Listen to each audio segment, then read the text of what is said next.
जिस तरह से हमने बैक्टीरिया को ट्रांसजेनिक किया, ऐसे ही हमने प्लांट्स को भी ट्रांसजेनिक कर लेना है। जैसे मैं बैक्टीरिया में फ़ॉरेन जीन इंट्रोड्यूस करवाए थे, ऐसे ही हमने फ़ॉरेन जीन लेना है। अपनी मर्ज़ी का कोई भी जीन ऑफ इंटरेस्ट जिसके ऊपर हमने वर्किंग करनी है, उसे लेके हम प्लांट के अंदर भी इंट्रोड्यूस करवा के अपनी मर्ज़ी के बेनिफिशियरी रिजल्ट्स जो हैं वो प्रोड्यूस करवा सकते हैं। कैसे अब हमने करना है, जैसे हमारे पास एक बैक्टीरिया है बैसिलस थूरनजेनेसिस, इसको शॉर्ट टर्म में बीटी भी बोलते हैं, ठीक है।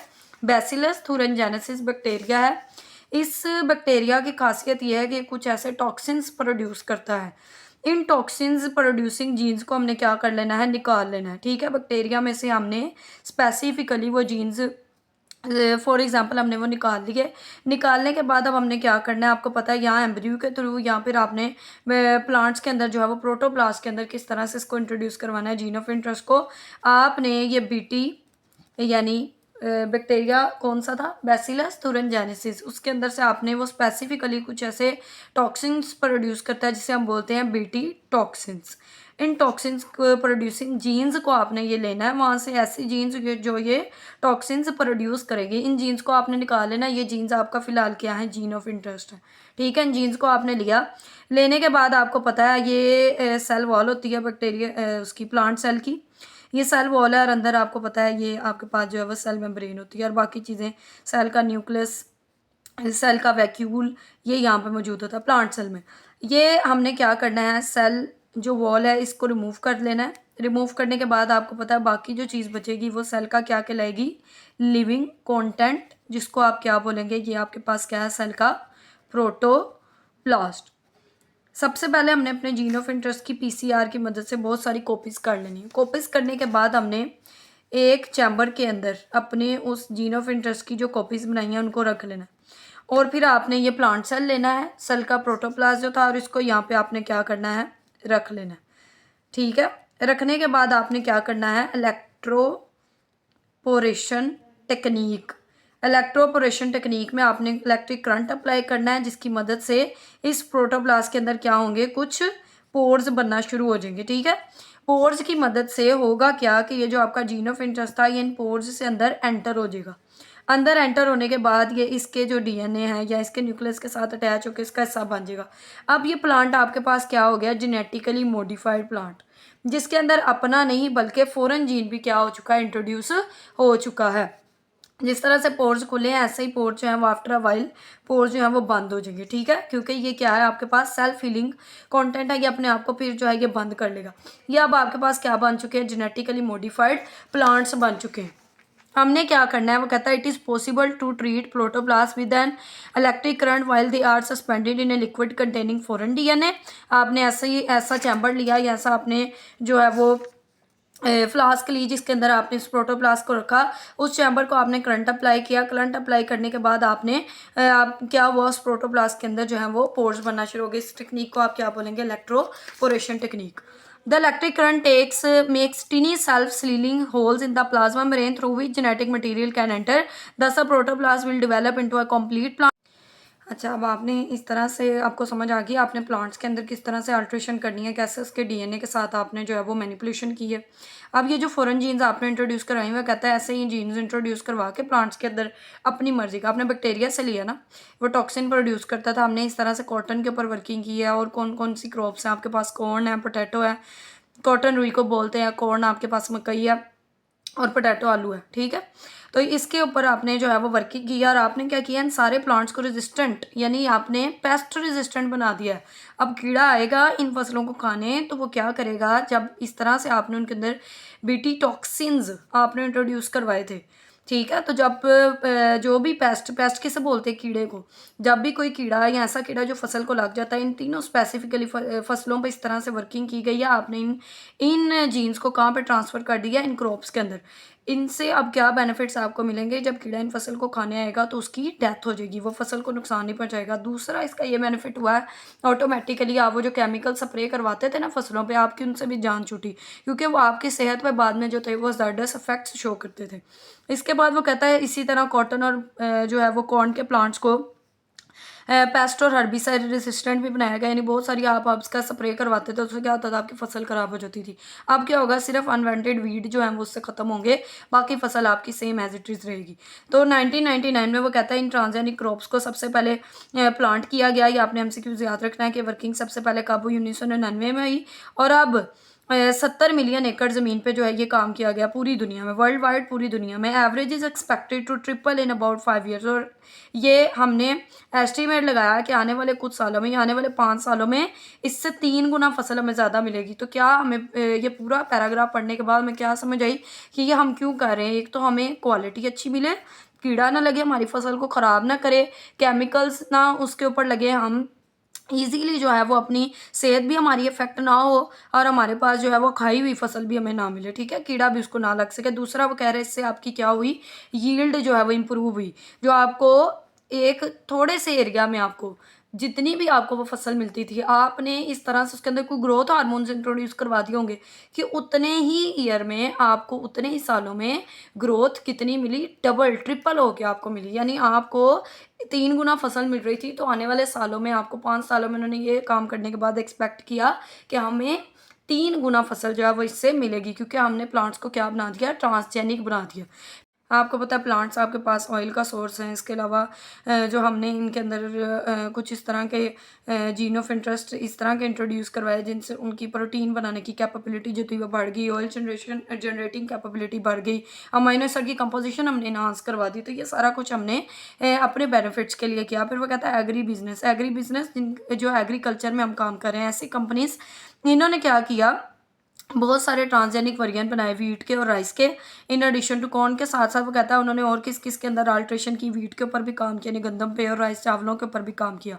फिर उसके बाद वो कह रहा है कि this is considered an absolute necessity if the 2020 global demand for rice. कहता है ये आने वाली, देखें ना, आने वाले ईयर में आपके पास ह्यूमन पॉपुलेशन ज़्यादा होगी, पॉपुलेशन ज़्यादा होगी तो आपको पता है हैबिटेट डिस्ट्रक्शन होगी, हम क्या कर रहे हैं, हैबिटेट डिस्ट्रक्ट कर रहे हैं। वहाँ पे ये फॉरेस्ट हटा के उसकी जगह पे हमने अपना बिजनेस फैलाया ना, एग्री बिजनेस कंपनीज, हम क्या कर रहे हैं, ज़्यादा से ज़्यादा क्रॉप्स की प्रोडक्शन करवा रहे हैं। अब क्रॉप्स की प्रोडक्शन भी करवाएं और बेनिफिट्स भी हमें ना मिले तो ऐसा तो नहीं है ना। इसलिए क्या किया गया, डेवलप्ड कंट्रीज़ में बायोटेक्नोलॉजी को बहुत ज़्यादा जो था वो फ़रोग दिया गया, जेनेटिकली इंजीनियर्ड प्लांट तैयार किए गए कि जगह भी थोड़ी यूज़ हो और प्रोडक्शन भी ज़्यादा है, ठीक है।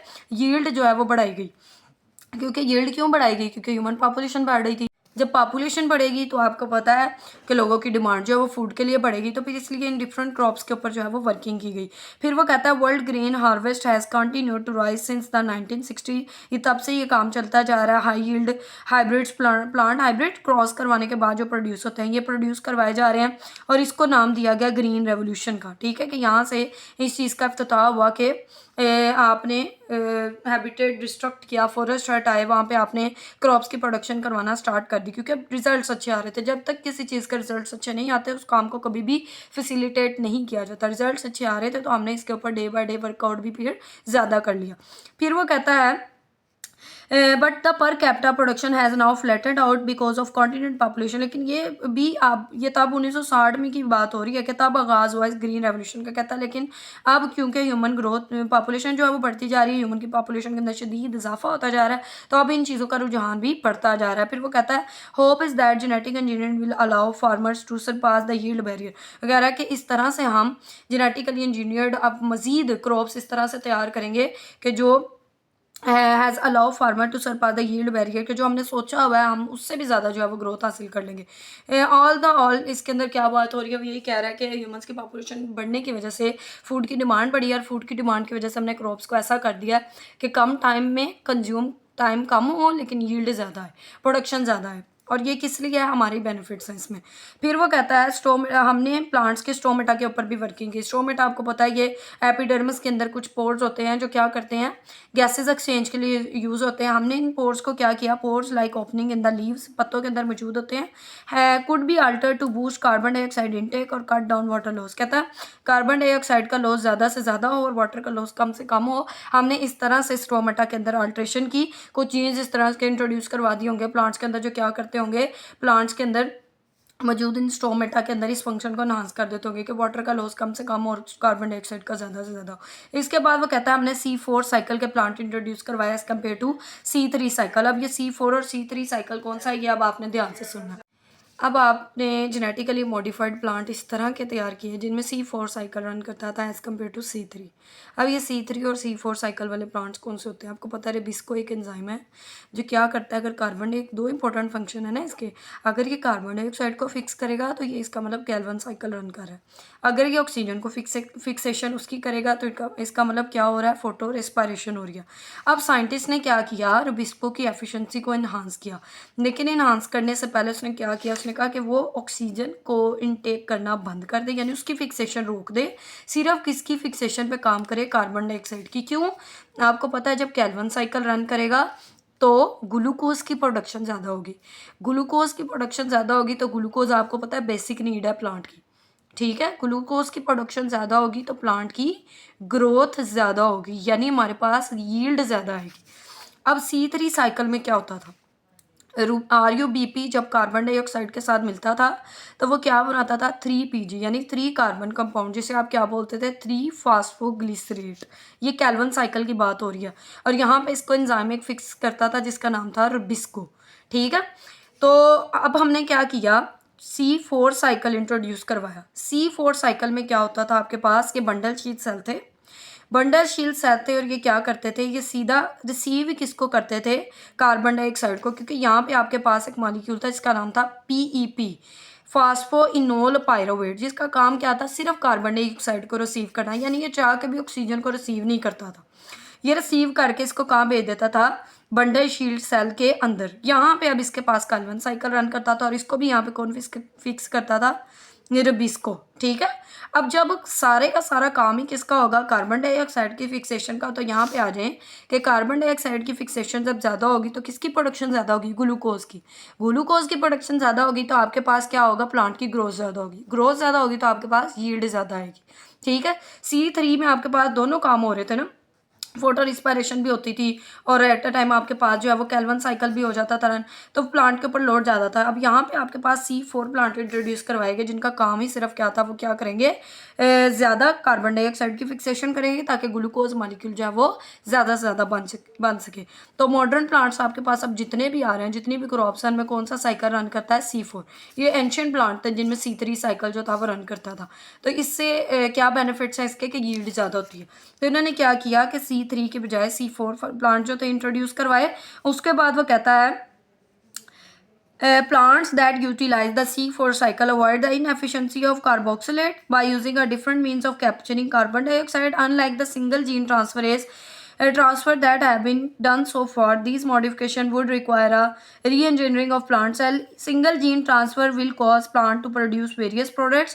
A weed कहता है इस तरह की जीन्स आपने फिर जब आपने प्लांट्स तैयार किया, आपने इस तरह से C4 साइकिल बहुत सारे प्लांट्स में रन कराया, वीट में, कॉर्न में, सब में आपने जेनेटिकली इंजीनियर्ड तरीके से आपने C4 साइकिल जो था वो इंट्रोड्यूस करवाया, जो कि क्या था, बेनिफिशियल रिजल्ट हमें दे रहा था। जाहिर अगर ये बेनिफिट नहीं दे रहा था तो मैं ये साइकिल इंट्रोड्यूस करवाने की ज़रूरत भी नहीं थी। फिर उसके बाद वो कहता है कि आपके पास एक वीड है जिसका नाम है माउस अर्नड क्रेस, ये आपने MCQs याद रखना है।